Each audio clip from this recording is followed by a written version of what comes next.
হয় তখন এই আত্মা কিন্তু শান্ত হয়, শান্তি লাভ করে, পরম আনন্দ লাভ করে।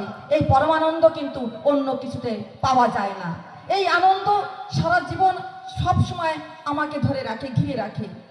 কিন্তু অন্য কোনো আনন্দ কিন্তু কিছুক্ষণ পরে আমার জীবনে অবসাদ চলে আসে। তাই তো এই সৎসঙ্গ করা, তাই এই সাধু সঙ্গ করা। সঙ্গ করো সবার, কিন্তু সাধু সঙ্গ করার কথা তিনি বলেছেন, মেশো সবার সঙ্গে, কিন্তু সঙ্গ করো সাধু সঙ্গ। যাই হোক, এত সুন্দর আলোচনা হচ্ছে আজকে। এই যে বাঁচার মন্ত্র, যেটা আমি ওটা দিয়েই শুরু করি, যে কেন ঠাকুর এই মন্ত্র দিলেন। আজকে এখানে অনেকেই উপস্থিত হয়েছে যারা এখন এই সৎ মন্ত্র পাননি, এই দীক্ষা নেননি। আজকে আমি সেই খুলনা থেকে এসেছি, কাল পর্যন্ত যে আমার সিদ্ধান্ত ছিল না যে আমি আসতে পারবো। ঠাকুরকে শুধু বলেছিলাম, ঠাকুর তুমি যদি নিয়ে যাও তাহলে যেতে পারি, নতুবা আমার যাওয়ার কোনো ক্ষমতা নেই। এই জীবন তারই দয়ার দান, তিনি ফিরিয়ে দিয়েছেন। তাই শ্রী ঠাকুর বলেছেন, ওরে ঈশ্বরের জন্য মরা বরং সহজ, সহজে মরা যায় ঈশ্বরের জন্য, কিন্তু তার জন্য বেঁচে থাকাটা বরং কঠিন। এবং যে ঈশ্বরের জন্য বেঁচে থাকতে চায় সেই তো সাবাস। হ্যাঁ, তাহলে এই যে সেই তো সাবাস কজনে আছি আমরা, তার জন্য বেঁচে থাকবো। আমার জীবনে যাই আসুক না কেন, ঝড় ঝঞ্ঝা বিপদ আপদ রোগ যন্ত্রণা যা কিছু আসুক না কেন, আমি সব কিছুকে উতরিয়ে আমি তোমাকেই চাই, তোমাকেই চাই, তোমাকেই চাই। এই চাওয়াটা কতটা খাঁটি, এই চাওয়াটা ততটাই খাঁটি হয়ে উঠবে যখন আমার ভিতরে সেই বিশ্বাসটা দৃঢ়তর হবে। আমরা এই যে মৃত্যু, সর্বদাই কিন্তু মৃত্যুকে ভয় পেয়ে চলি আমরা। হ্যাঁ, মৃত্যুকে ভয় পাই, কিছু একটা হলে ভয় পাই, এটাই হচ্ছে দুর্বলতা। ঠাকুর তাই সদস্য প্রথমে বলেছেন, আমাদের সর্বপ্রথম এই দুর্বলতার বিরুদ্ধে যুদ্ধ করতে হবে। এই যুদ্ধ কি যুদ্ধ? এই যুদ্ধ তখনই আসবে তিনি যে অজপা নাম দিয়েছেন, এই নাম করার ভিতর দিয়ে কিন্তু শক্তি ঠেলে বেরিয়ে আসে। এই শক্তিটা ইনার পাওয়ার, এটাই হচ্ছে সেই ভিতরের শক্তি, যেটা আমাকে বাঁচার রসদ আমাকে এগিয়ে নিয়ে যায়। তাই ঠাকুর বলেছেন, সব দীক্ষা তুই এক্ষুনি নে, ইষ্টেদের এক সম্প্রীতি, মরণ তারণে নাম জপে, কাটেই অকাল জম ভীতি। ঠাকুর তার মানে ভক্তদের নিয়ে চলেছেন। হঠাৎ করে এক দাদা জমিতে ধান রোপণ করছেন। ঠাকুর বলছে, ওরে ডাক দে তো, ডাক দে, ওরে শিগগির ওই নামটা দিয়ে দে। ঠাকুর থেমে গেলেন, সবাই থেমে গেল। তখন ওই দাদাকে ডাকা হলো, সারা গায়ে কাদা। তখন দাদা বলছে, ঠাকুর এইভাবে কি নাম নেওয়া যায় নাকি? আমি বাড়িতে গিয়ে নেব, পরিষ্কার পরিচ্ছন্ন হয়ে আগামী শুক্রবারে নেব। না না, ঠাকুর বলছে, না না, তুই এক্ষুনি নে, তোর এক্ষুনি নিতে হবে। না ঠাকুর, এইভাবে নেওয়া যায় না, পাশে একটা পুকুর আছে, আমি ছপাত করে একটা ডুব দিয়ে আসি। ঠাকুর সেটাও নিষেধ করলেন, কিন্তু তিনি শুনলেন না। তিনি ওইভাবে নেবেনই না। তিনি যখন ঝাঁপ দিলেন, ওই পুকুরে ছিল একটা বাঁশের আগা পোতা, তার পেট বরাবর একেবারে এপাশ ওপাশ হয়ে গেল। তিনি আর উঠতে পারলেন না, মারা গেলেন। ঠাকুর বললেন, বাঁচাতে পারলাম না। তিনি বাঁচাতে চেয়েছেন, তিনি সর্বদাই চাচ্ছেন। আমরা মনে করি আমাদের কষ্ট তিনি অনুভব করেন না। আমরা যখন এটি অনুভব করতে পারি, আমার কষ্ট মানে তার কষ্ট। ছেলে মেয়ের যখন অসুবিধায় পড়ে, যখন রোগ যন্ত্রণায় কাতরায়, তখন তাদের থেকে বাবা মার কষ্টটা বেশি হয়। আর তিনি আমাদের সকলের পিতা, আমাদের কষ্টে তিনি কষ্ট পান। তাই তার কথা যখন আমরা অমান্য করি, এমনি করেই কিন্তু আমরা মৃত্যুর কোলে ঢলে পড়ি। এবার তিনি কি করেছেন? এবার তিনি অকাল মৃত্যু রোধ করতে এসেছেন। অকাল মৃত্যু রোধ করা এই নাম জপের ভিতর দিয়ে। তাই ঠাকুর বলেছেন, এই নাম শোনা মাত্রই নিতে হয়। তাই এই যে সৎসঙ্গের একটা দুর্নাম আছে, এর দুর্নাম আমি মনে করি আমাদের অহংকার। যে সৎসঙ্গীরা ধরে ধরে দীক্ষা দেয়, হ্যাঁ, ধরে ধরে দেয়। আমি একবার ক্লিনিকে গিয়েছি রক্ত পরীক্ষা করবার জন্য। হ্যাঁ, গলায় তুলসীমালা গলায় দেওয়া সেই এক দাদা বলছে, তখন অলরেডি ঠাকুরের কথা বলছি, সেখানে হিন্দু মুসলমান সবাই আছে, সবাই কেন জানি আকৃষ্ট শুনছে সেই প্রিয় পরমের কথা, সবারই কথা, সকলের প্রাণের কথা, সবাইকে আকৃষ্ট করে, না শুনে থাকাই যায় না। তখন উনি বলছেন, সৎসঙ্গীরা এইরকম ধরে ধরে দীক্ষা দেয়, এটাকে ঠিক? তখন বলে, সুন্দর একটা কথা বলেছেন তো। যাই হোক, আপনার ছেলে বা মেয়ে যখন অসুখে বিসুখে পড়ে, ওষুধ তো খেতে চায় না, খেতে চায় বলুন তো, ছোটবেলা থেকে না খেতেই চায় না, তাহলে কি করে খাওয়ায় ওর মা? ওর জোর জমুক করে খাওয়াতে হয়। আমি হয়তো ধরে থাকি, হাত পা ধরে থাকি, ওর মা গালটা হা করে ওই চামচটা ভিতরে ঢুকিয়ে দে, তারপরে গালটা বন্ধ করে দে, তারপরে দেখা আছে ঢক্কস করে গিলে থই, তারপরে এইভাবে জোর জমুক করে খাওয়াতে হয়। তারপর খাওয়ানোর পর নিশ্চয়ই অসুখটা সেরে যায়। কি হ্যাঁ, ঠিক তদ্রূপ ঠাকুর আমাদের বাঁচাতে চেয়েছেন, আমরা বাঁচতে চাই না, আমরা খেতে চাই না। তাই তো ঠাকুর বলেছেন, ওই যে ওই বিষ গেলার মতন, হ্যাঁ, এই নাম গেলাও ভালো, ওই ওষুধ গেলার মতো, ওষুধ গেলার মতো এই নাম গেলাও ভালো। তাই জোর করে ঠাকুর ওখানে একটা ছেলে আসতো পাবনাতে, এসে ঠাকুরের কথা শুনতো, কিন্তু ঠাকুরকে বলতো তুমি যাই বলো না কেন তোমার ওই নাম কিন্তু আমি নেব না। তুমি যাই, কিন্তু তোমার কথা শুনতে ভালো লাগে, কিন্তু ওই নাম আমি নেব না। একদিন সে পাবনা বাজার থেকে এসে ওইরকম দাঁড়িয়েছে, দাঁড়ানোর পরে শুনে চলে আসছে, ঠাকুর পা দিয়ে ওকে আটকে দিয়েছে, বলছে কেষ্টদা ওকে ধরুন ধরুন, ওকে দীক্ষাটা এখনই দিয়ে দেন। তবে ও কিন্তু কিছু করবে না, আপনার যা করার আপনারই করা লাগবে। যাই হোক, তাকে জোর করে ওই বসিয়ে দীক্ষার যে যা কিছু করার কেষ্টদা করলেন, নামটা দিলেন। তখনও বলছে কি যে আমি কিন্তু কিছু বলিনি। ঠাকুর বলছেন তোর কিছু বলা লাগবে না, আমি জানি তোকে যা দেয়া হবে তুই পদ্মায় ফেলে দিয়ে যাবি, কিন্তু শুনেছিস তো ওরে ভরা পেটে বিষ খেলে যেমন বিষের ক্রিয়া বন্ধ হয় না, তেমনি এই নাম যার ভিতরে একবার প্রবেশ করবে সে এ জন্মে না হোক পরজন্মে, পরজন্মে না হোক তার পরজন্মে, তার পরজন্মে না হোক তার পরজন্মে আমি শালা আমার কাছে নিয়ে ছাড়বই ছাড়বো, একটা ছাপ মারা চাই। এই জন্যই সৎসঙ্গীরা আজকে দুয়ারে দুয়ারে হানা দিচ্ছে। ঠাকুর সুরেন্দা নামে একজন ঠাকুরের কাছে গেছে, ঠাকুর এত জ্বালা যন্ত্রণা যায় না, কেমন করে যায় বলুন তো? ঠাকুর বলছেন কোষ কি শালা জ্বালা যন্ত্রণা, মানে ঠাকুর আমি তা দিয়ে গেলাম, এই যে যজন যজন ইষ্টবৃত্তি এ যদি ঠিক ঠিক মতো করা হয় তাহলে তো তার তো কোনো অশান্তি থাকার কথা না, তার তো কোনো অভাব থাকার কথা নয়, তাহলে তুই সেই কষ্টটাকেই মনে হয় ভালোবাসিস। ওরে ভেঙে হয়ে লেগে যা, বাস্তব ভাবে লেগে যা, বাস্তব কর্মে রত হ, প্রত্যেকের কাছে কাছে যা, প্রত্যেকের কষ্টটাকে নিজের কষ্ট বলে মনে করে তাদের সুখ শান্তি কিভাবে হয়, তাদের বিপদে আপদে কিভাবে সাহায্য করা যায়, এইভাবে ভেঙে হয়ে লেগে যা। ওরে একটা সৎসঙ্গী যদি একটা গ্রামের সঠিক সৎসঙ্গী থাকে, সেই গ্রামটা ইষ্টমুখী চলনে চলবেই চলবে, সে গ্রামে দুঃখ দুর্দশা দুর্ভিক্ষ আসতেই পারে না, এটা আমি গ্যারান্টি দিয়ে বলছি। ঠাকুর বললেন, কিন্তু আমরা কি সেই বিশ্বাস নিয়ে চলতে পারি? বিশ্বাসের ঘাটতি আছে, তাই আমরা পারি না। বিশ্বাসে অনেক কিছু সম্ভব। যিশু খ্রিস্ট বলেছেন আমি যদি বিশ্বাস করে বলি যে এই পাহাড়টা এখনই ঢলে পড়বে নদীতে, সেটা কিন্তু পড়ে। তাই তো ঠাকুর বলছেন বিশ্বাস করলে কানাকড়িরও মূল্য আছে, বিশ্বাস না করলে মোহরেরও মূল্য নেই। তাই আগে আমাদের বিশ্বাস করতে হবে। আজকে এই যে তিনি কেন আচার্য পরম্পরায় রেখে গেলেন, তিনি এবারে পাকা রাস্তা করে দিয়ে গেলেন, শুধু গ্রন্থ লিখে ক্ষান্ত হননি। আমরা সর্বদাই ভুল পথে চলি, আবেগে চলি। এই আবেগটাই কি? এই যে মন, মন মানেই আবেগ। ঠাকুর বলছেন মনের অনুসরণ করো না, বিবেকের অনুসরণ করো। সে বিবেকটাই তো গুলিয়ে ফেলি, বিবেকটা বাকি, আবেগটা বাকি, মনটা বাকি। এই যে নাম করলে কি হয়, নামের কথা বলা হচ্ছিল, ওই যে যোগ আমরা সবাই চিনি, যোগের মুখে নুন দিলে যেমন যোগ খুলে পড়ে যায়, তেমনি এই নাম করতে করতে আমার ভিতরের যে প্রবৃত্তিগুলো আস্তে আস্তে কিন্তু খুলে পড়তে থাকে। তাই তো ঠাকুর বলেছেন সর্বধর্মাঙ্গ পরিত্যাজ্য মামেকং শরণাং ব্রজ অহং তাং সর্বপাপেভ্যো মোক্ষস্যামি মা শুচ।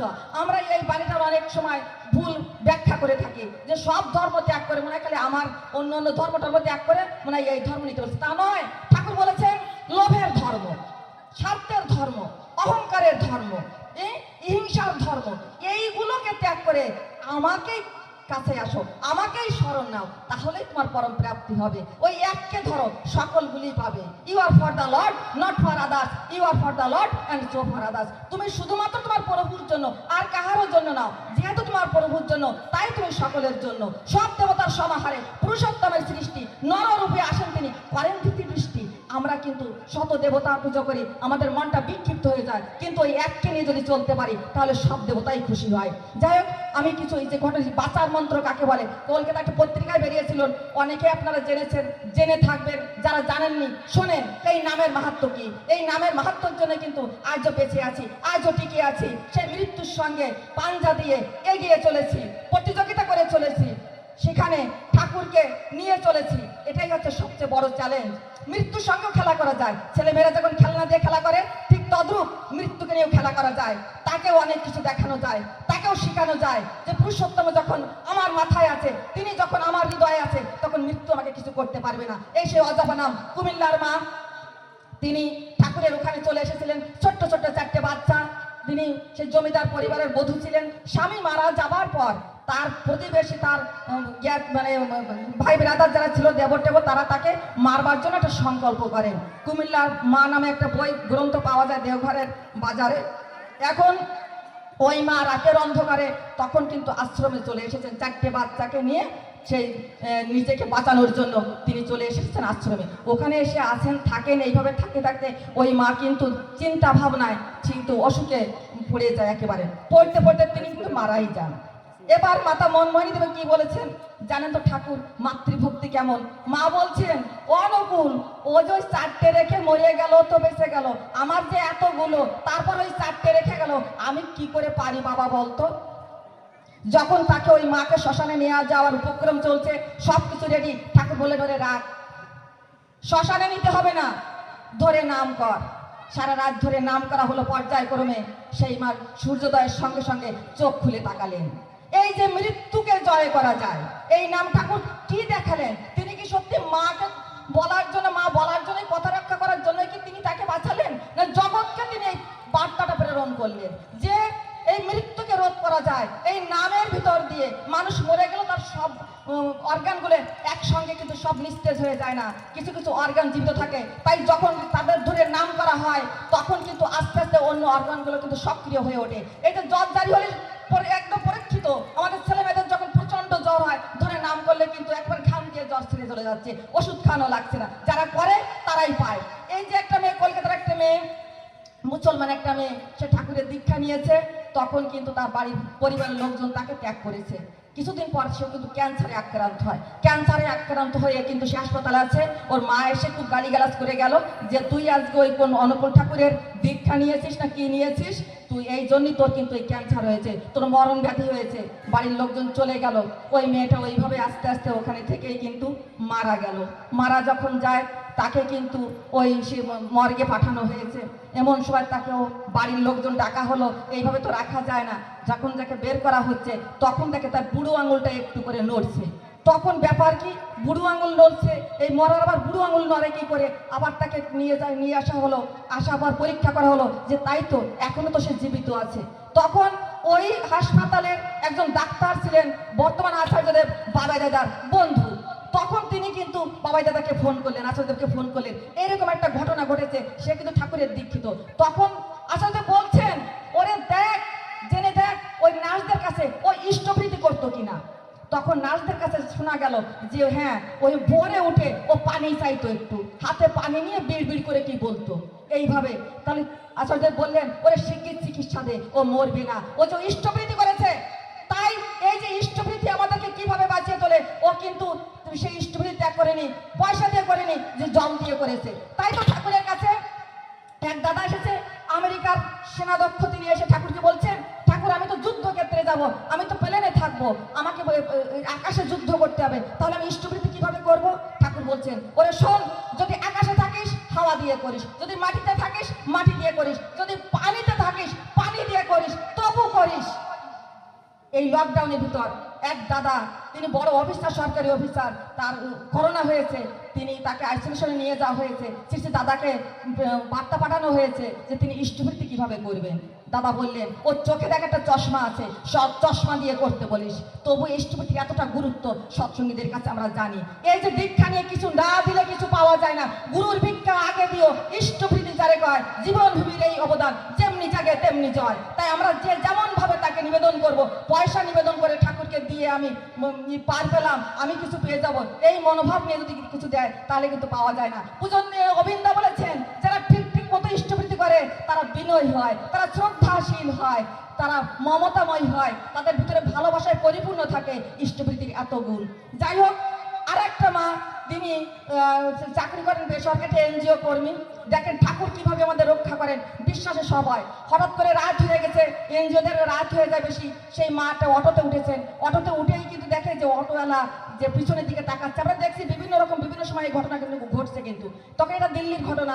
যাই হোক, ওই মেয়েটা কিন্তু কি করছে, সঙ্গে সঙ্গে নাম শুরু করেছে, যে তো মতলব মনে হচ্ছে ভালো না, প্রচন্ড ভাবে নাম করছে। এদিকে রাত হয়ে গেছে, বাড়িতে ফিরতে হবে, প্রচন্ড ভাবে নাম করছে। যখন বাড়ির কাছাকাছি এসেছে তখন কিন্তু ভাড়াটা ওই মাথার উপর দিয়ে ভাড়াটা ওই ড্রাইভারের কোলে ফেলে রেখে ও কিন্তু দৌড়, একবার নিজে গলি দিয়ে দৌড়। তখন পিছনে পিছনে ড্রাইভারও দৌড়চ্ছে, এই মেয়ে আমার ভাড়াটা দিয়ে যাও, ভাড়াটা দিয়ে যাও। ও ভাবছে তো আমার ভাড়া দিয়েছি, নিশ্চয়ই বলবো মতলব আছে। তখন কিন্তু পিছনে পিছনে কিন্তু ড্রাইভার ছুটছে, না তুমি আরেকজনের ভাড়া দাও, আরেকজনের ভাড়া দাও। তখন কিন্তু মেয়েটা বাড়িতে যখন চলে গেছে, ড্রাইভারও কিন্তু ভিতরে গেছে, সবাই এসে গেছে। বিষয়টা কি, তখন ড্রাইভার বলল যে উনি শুধু উনার ভাড়াটা দিয়ে আসছে, কিন্তু উনার সঙ্গে তো আরেকজন ছিল। মেয়েটা বলছে না, আমি তো শুধু একাই এসেছি, একাই উঠেছি, আমার সঙ্গে কেউ ছিল না। তখন বললেন, এইভাবে তর্কাতর্কি হচ্ছে। হঠাৎ করে তখন ড্রাইভারের চোখ পড়ে যে সে ঘরের দেয়ালে যে ঠাকুরের একটা ফটো টানানো আছে, ওই যে হাপাতা ঠাকুরের এই যে একটা ফতুয়া গায়ে দেয়া। বলছি হ্যাঁ, এই বৃদ্ধ লোকটাই তো ওই মেয়ের পিছনে পাশে বসা ছিল, উনি তো ছিলেন, উনি কে? তখন তারা সবাই বুঝতে পারলো যে স্বয়ং ঠাকুর তিনি পাশে ছিলেন। এই যে তিনি নাম করেছেন, নাম করলে তিনি কিন্তু এইভাবে আমাদের রক্ষা করে চলেন। একবার এই যে তখন পুলিন এবং মুকুন্দ তারা দুই ভাই ঠাকুরের কীর্তনে যোগদান করে, দুই ভাই চলে যায় রাত্রে। তখন বউরা খুব, তখন পাবনার দুর্দশা অবস্থা, খুব খারাপ অবস্থা। দিন দুপুরে নতুন বউকে দেখা যাচ্ছে পালকির থেকে টেনে বের করে নিয়ে যায়। এমন সময় অবস্থা, তখন কীর্তনের জয় জয়কার, কীর্তন দিয়ে তখন অধিবেশন হতো, তুমুল কীর্তনে দুই ভাই চলে যায়। তখন বউরা একদিন বলছে, তোমরা যে আমাদের এইভাবে রেখে চলে যাও গো, তোমাদের কোনো ভয় করে না কেন? আমাদের যে ভয় করে গো, আমরা রাত্রে ঘুমাতে পারি না, এরকম ভাবে চলে যাও। এইভাবে স্বামীদের প্রতি তারা রাগ অভিমান গালিগালাজও করে। ঠিক একদিন বলছে কি, কিছুদিন হয়ে গেল, পুলিন এবার মুকুন্দ বলছে, তাই তো বউরা তো এখন আর কিছু বলে না, ব্যাপার কি, ওদের ভয়টাই কমে গেল নাকি? তখন একদিন বলছে, কি গো, তোমাদের এখন আর ভয়টাই করে না, এখন যে কিছু বলো না? তখন তারা বলছে, তোমাদের মতো তিনিও তো বেআক্কেল নাকি? তোমরা যে কীর্তনে চলে যাও, অমনি তিনি বড় একটা লাঠি নিয়ে দাওয়ায় উঠে এসে দাঁড়িয়ে বলে, নে মা তোরা ঘুমা, তোদের স্বামীরা গেছে কীর্তনে, আমি তোদের পাহারা দিচ্ছি। কয়েক বলো কি, কে তিনি? কয়েক কেন, ওই ঠাকুর অনুকূল চন্দ্র, সেই তো পাহারা দিচ্ছে কয়দিন ধরে। তখন বলছে, তাকে ঘিরেই তো আমরা কীর্তন করি সারা রাত, তিনি কীর্তনেও আছেন, আবার এখানেও এসে আমাদেরকে পাহারা দেন। এই যে তিনি কে? ওই পুলিমার মুকুন্দর কাছে যোগেশ নামে একজন আছে। তখন ঠাকুর, যোগেশ আছে ঠাকুরের বন্ধু ছিল। যোগেশ একদিন বলছে, যোগেশ আমার ভীষণ ক্ষুধা পেয়েছে, আমাকে একটু রসগোল্লা খাওয়াতে পারি, গরম রসগোল্লা বানিয়ে খাওয়াতে হবে, পান্তুয়া খাওয়াতে হবে। ঠিক আছে, দেখি কি করা যায়। তখন তিনি পুলিনকে বললেন যে ঠাকুর কিন্তু এরকম রসগোল্লা খেতে চেয়েছে, কোথায় পাওয়া যায়? তখন কিন্তু পুলিন বললেন, ঠিক আছে, ঠাকুরকে কীর্তনে মাতিয়ে রাখো, আমি দেখছি কি করা যায়। তখন দোকান থেকে ওই মিষ্টি পান্তুয়া আর রসগোল্লা এনে বউকে দিল, বউ ঘরে দরজা বন্ধ করে কিন্তু রেখে এলো। এবার কীর্তন শেষ হয়েছে, ঠাকুরকে দেবে, আনতে গেছে সেই পান্তুয়া রসগোল্লা, ঘরে গিয়ে দেখে নাই। ব্যাপার কি, কোথায় গেল, কোথায় গেল? এদিকে এসে ঠাকুরকে বলতেও পারছে না, ঠাকুরের প্রচন্ড ক্ষুধা পেয়েছে, কিন্তু ঘরে তো দরজা দেয়া, কিন্তু তার ভিতর সে পান্তুয়া মিষ্টি নাই, কিচ্ছু নাই। তখন ঠাকুর মিষ্টি মিষ্টি করে হাঁটছে, ঢেকুর তুলে বলছেন, আহ জব্বর খেয়েছি, জব্বর খেয়েছি। বলছে, কি খেয়েছেন ঠাকুর? কেন, ওই যে মিষ্টি, ওই যে পান্তুয়া, ওই যে গরম রসগোল্লা, খুব সুন্দর, পেট ভরে খেয়েছি, এই দেখ হাতে এখনো গন্ধ লেগে আছে। ঠাকুর আপনি খেলেন কি করে? দরজা তো বন্ধ ছিল, আপনি তো এখানে বসেছিলেন। ওই ওরে শিয়াল হয়ে খেয়েছি, ওই যে তোদের বাঁশের বেড়া, কাঁচা বাঁশের বেড়ায়, ওই দেখ আমার মাথাটা এখানে ঝুলে গেছে। এই যে তিনি কে তাহলে?